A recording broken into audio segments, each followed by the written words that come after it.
She's got one. 2 days later, I found myself in the middle of a town meeting.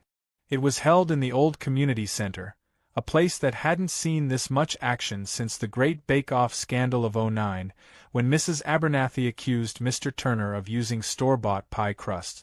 The room was packed with locals, half of them farmers who had known me since I was knee-high, and the other half were HOA members who looked at me like I was some kind of unhinged outlaw.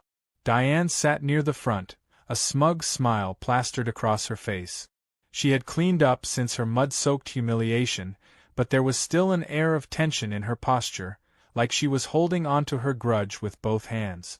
Next to her sat Todd, a slick-haired attorney who looked like he charged by the breath.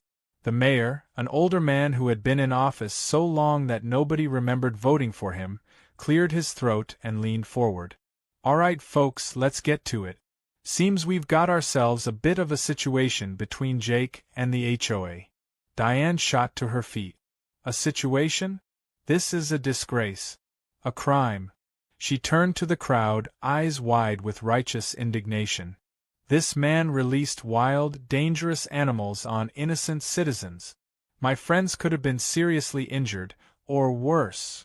I snorted, loud enough for the room to hear. "Wild animals?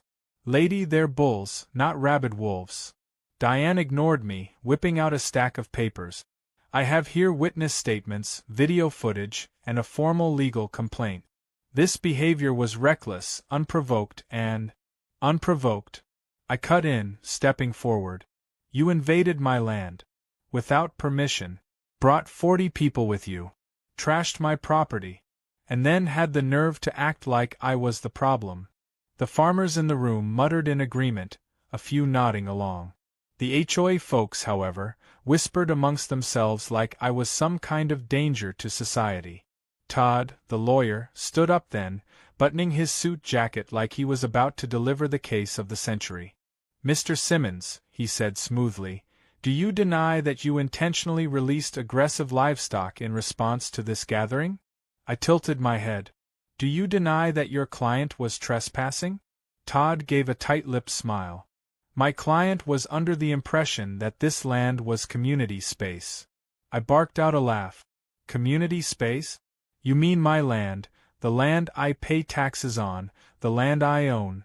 Diane huffed. "It was an honest mistake." I leveled a glare at her. "Funny how your honest mistake involved setting up grills, tents, and decorations like you planned the whole thing days in advance." The room fell silent. Even some of the HOA members looked at her sideways now. The mayor sighed, rubbing his temples. "All right, here's what I see. Diane, you and your HOA folks were in the wrong for using Jake's land without permission.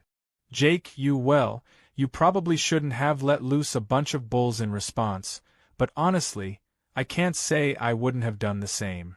A few chuckles rippled through the room. The mayor turned to Diane. "Drop the charges, Diane.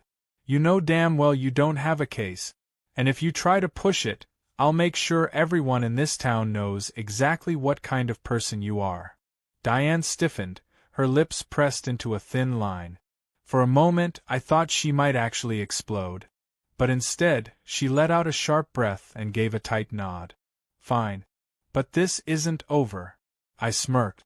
"It never is with you, is it?" With a dramatic flourish, she grabbed her purse and stormed out, her HOA loyalists trailing behind. I turned to the mayor. "Guess that's settled then?" He chuckled. "For now. But I'd keep an eye on her. That woman holds grudges like a damn snapping turtle." I shook his hand and left the meeting with a satisfied grin.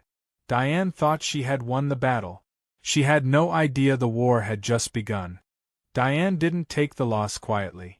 That much was obvious when I woke up the next morning to find a stack of official-looking papers stuffed into my mailbox. I pulled them out, flipping through the pages with a scowl. Property dispute. She was actually trying to claim that a portion of my land wasn't legally mine, that some old zoning technicality made it community property. I let out a slow breath, resisting the urge to crumple the papers into a ball and feed them to my bulls. Instead, I grabbed my truck keys and drove straight to the county records office. If Diane wanted to play legal games, I'd play back. The clerk behind the desk was an old friend, Mrs. Barlow, who had been working there since before I was born. She peered over her glasses when I handed her the papers, her lips pressing into a thin line as she skimmed them. "Oh, she's desperate," she muttered, flipping through the records on her desk.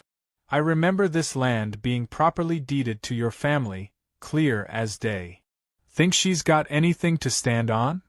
I asked, leaning against the counter. Mrs. Barlow scoffed.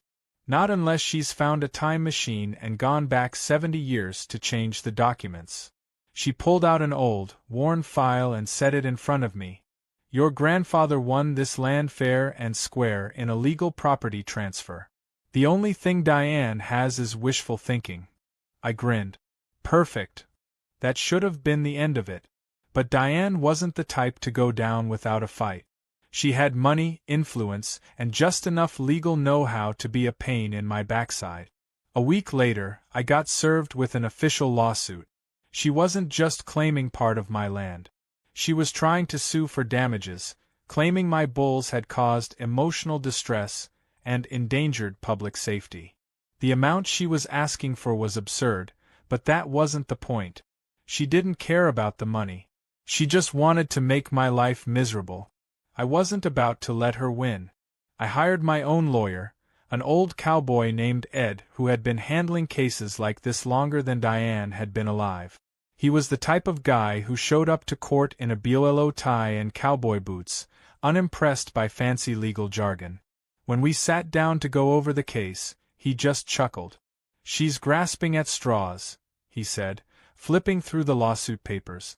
"She's hoping you'll settle just to make her go away." "She doesn't know me very well, does she?" I said, cracking my knuckles. Ed smirked. "No, but she's about to learn." The court date was set, and the whole town was buzzing about it.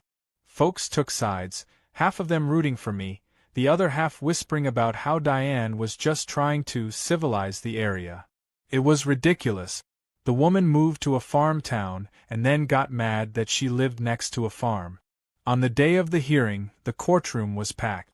Diane showed up looking smug, wearing a sharp business suit that probably cost more than my monthly mortgage. Her lawyer, Todd, was by her side, shuffling papers like he had something important to say. Ed leaned over to me and whispered, "You ready for some fun?" I grinned. "Always." The judge, an older man who had probably heard every ridiculous case under the sun, sighed as he looked at the paperwork in front of him. "All right, let's get to it. Ms. Whitmore, you're claiming damages against Mr. Simmons due to an incident on his property." Diane stood up, smoothing down her blazer. "Yes, Your Honor. Mr. Simmons released aggressive livestock on a group of unsuspecting residents, creating a dangerous situation that could have resulted in serious harm." The judge turned to me. "Mr. Simmons, is this true?" I stood, tipping my hat slightly. "Your Honor, my land was trespassed on by Ms. Whitmore and her guests, without my permission. I took reasonable action to reclaim my property." Todd scoffed. "Reasonable? You set bulls loose on a group of civilians." Ed leaned forward. "Your Honor, may I submit evidence?" The judge nodded, and Ed pulled out a large envelope, sliding it across the desk. The judge opened it and pulled out a series of photographs, clear as day, showing Diane and her group setting up their picnic, hauling in grills, setting up tables. One particularly damning picture showed Diane smiling proudly as she held up a bottle of wine, posing next to a handmade banner that read, "HOA Spring Gathering." The judge frowned. "Ms. Whitmore, this doesn't look like an accident. It looks like a planned event." Diane shifted uncomfortably. "It was a misunderstanding." Ed smirked. "Your Honor, we also have signed statements from multiple witnesses, neighbors who were invited to this event, confirming that Ms. Whitmore knowingly set up this gathering on Mr. Simmons' land without permission." The judge looked unimpressed. "Ms. Whitmore, you trespassed on private property. You do not have a legal right to be there. And as for the aggressive livestock," he sighed, rubbing his temples, "it's a farm. Livestock exists on farms." Todd scrambled to salvage the case. Your Honor, my client was unaware that the land was private property. The judge cut him off. Are you seriously telling me that your client didn't know that the fenced-in farm with barns, crops, and animals wasn't private property? Todd hesitated, then sat back down. The judge shook his head. Case dismissed. And Ms. Whitmore, I'd suggest you learn the difference between community spaces and personal property before wasting the court's time again. The gavel came down. Just like that, it was over. Diane turned bright red, her mouth opening and closing like she wanted to argue, but no words came out. Finally, she grabbed her purse and stormed out, her heels clicking angrily against the floor. I stepped outside, inhaling the fresh air. The town folks who had gathered outside clapped me on the back, laughing and shaking my hand.